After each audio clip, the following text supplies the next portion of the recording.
Oke guys, balik lagi di sini kita akan cari peluang saham karena di dunia pasar modal pasti selalu akan ada peluang. Sekarang kita akan screening emiten secara singkat aja ya. Di sini kita screening ITMG. ITMG itu adalah core bisnisnya itu pertambangan batu bara atau coal mining.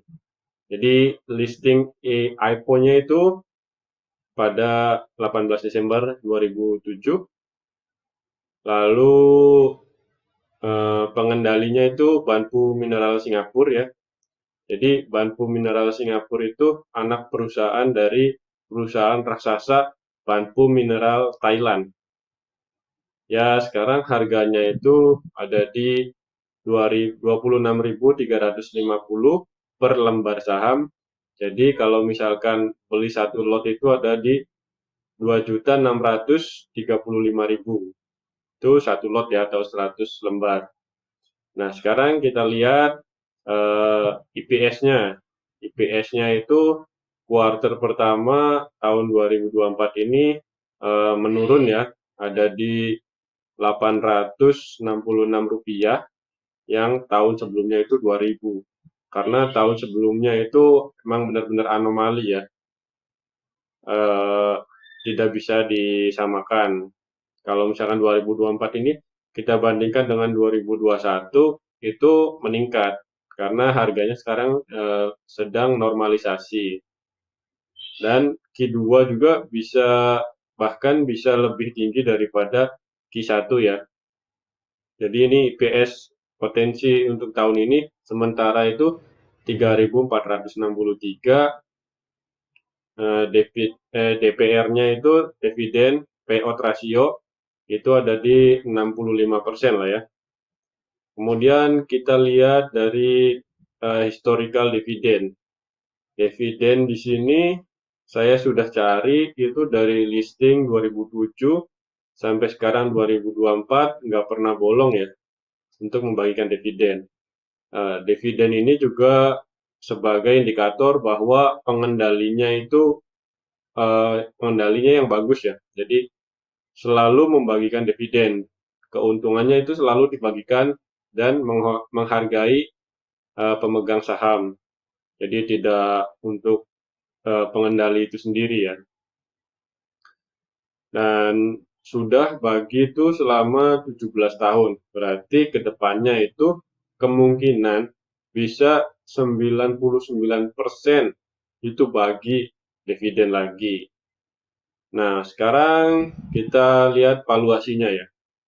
Valuasi di sini pernya itu 7,61. Masih bagus ya. Jadi per itu kan harga dibagi laba. Nah, jadi harganya itu dibagi dengan EPS potensi tahun 2024. Jadi masih 7,6 kali. Jadi masih bagus. Semakin kecil pernya itu semakin bagus. Asalkan dengan syarat IPS-nya semakin tinggi ya. Kalau misalkan IPS-nya pernya kecil, pernya semakin kecil juga bukan berarti perusahaan itu bagus. Karena bisa aja perusahaan itu perusahaan busuk yang tidak layak untuk diinvestasikan modal kita. Nah, terus kita lihat juga PBV. PBV itu 1,09 kali. Itu masih dalam harga wajarnya ya. Kalau PBV-nya rata-rata di perusahaan pertambangan batubara emang tidak jauh-jauh dari satu ya, sampai dua lah. Kalau misalkan PBV tinggi itu berarti saham itu udah kemahalan. Walaupun perusahaannya bagus, tapi kalau kemahalan itu nanti keuntungan buat investornya juga semakin kecil. Jadi misalkan PBV-nya di sini dua kali. Em, Ibaratkan Anda ini membeli makanan lah ya, contohnya misalkan bakso yang ada di mana-mana. Bakso itu dengan harga 15.000 dan teman-teman itu disuruh membayar seharga 30.000. Itu artinya kan dua kali ya, PBV-nya dua kali. Itu berarti kan sudah kemahalan, tidak normal dan tidak wajar harganya. Oke, sekarang kita tentukan harga wajar dari DMG ya. Kalau dari IPS itu menurut Benjamin Graham itu kali 10 dan kali 20. Berarti IPS tahun ini potensinya itu 3.463 kali 10 jadi 34.630. Udah saya hitung di sini ya. Sampai 69.260 itu mahal. Jadi sekarang itu di harga 26.000 itu udah murah, masih di harga murahnya. Kemudian dari potensi dividennya itu kan DPR-nya 65%. Jadi IPS potensi tahun ini 3.463 dibagi 65% mendapatkan 2.250. Sehingga kalau harga wajar dari dividen dikali 10 dan kali 20 itu 22.500 di harga murahnya sampai dengan 45.000. Kalau di atas 45.000 itu udah mahal ya. Kenapa dari dividen? Karena dividen itu uang yang masuk ke rekening kita secara real gitu. Uang yang bisa kita pakai buat belanja, buat keperluan. Jadi kalau misalkan tidak ada dividennya, itu buat apa kita investasi? Buang-buang waktu saja ya. Jadi apabila kita investasi di perusahaan-perusahaan atau saham gorengan ya, ya misalkan apa gitu, yang tidak pernah bagian dividen dan kita berharap capital gain aja, itu ya sampai beberapa tahun kemudian juga kita buang-buang waktu nanam modal di situ, investasi di situ. Kalau misalkan ada dividennya, kita masih ada fondasi lah ya. Jadi masih ada sesuatu yang kita harapkan atau sesuatu yang kita dapatkan per tahunnya.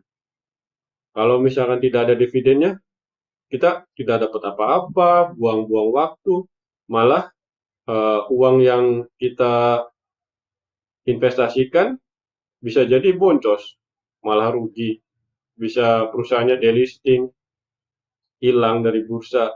Ya, jadi seperti itu ya. Jadi lebih baik itu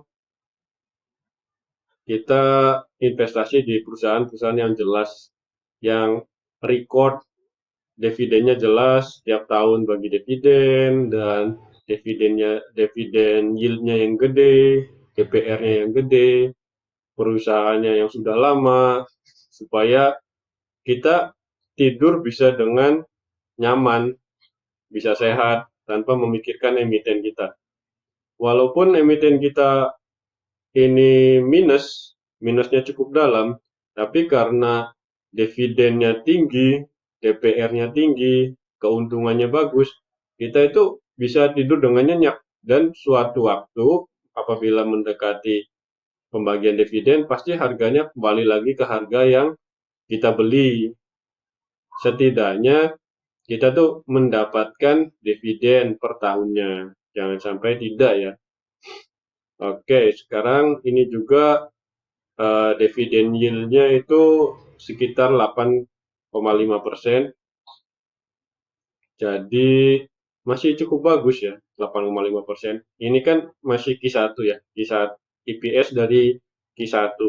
Kalau IPS Q2, Q3, Q4-nya lebih tinggi lagi, maka otomatis dividen yang akan kita dapatkan juga lebih tinggi, walaupun pengalinya DPR-nya itu tetap 65%, tapi dividen yang akan kita dapatkan itu lebih tinggi.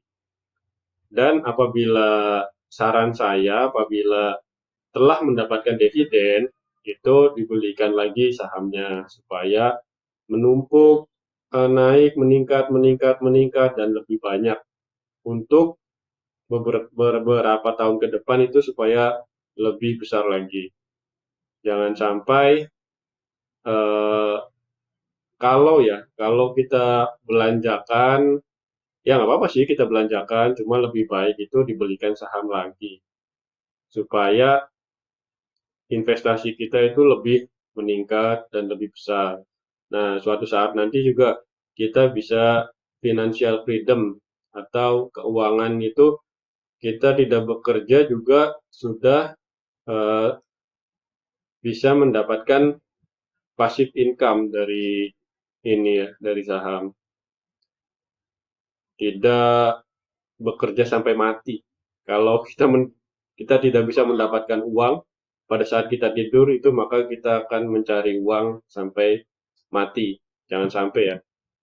Jadi kita menanam saham dari sekarang, dipupuk dari sekarang sampai suatu saat kita bisa menikmati hasilnya tanpa perlu bekerja, tanpa perlu bersusah payah, kita mendapatkan passive income yang besar dari sahamnya. Oke, untuk DER-nya itu debt equity ratio dari ITMG ini ada di 33%. Itu sangat baik ya, karena perusahaan ini perusahaan besar tapi memiliki hutang yang kecil. Oke guys, gitu dulu review atau screening saham ITMG ini.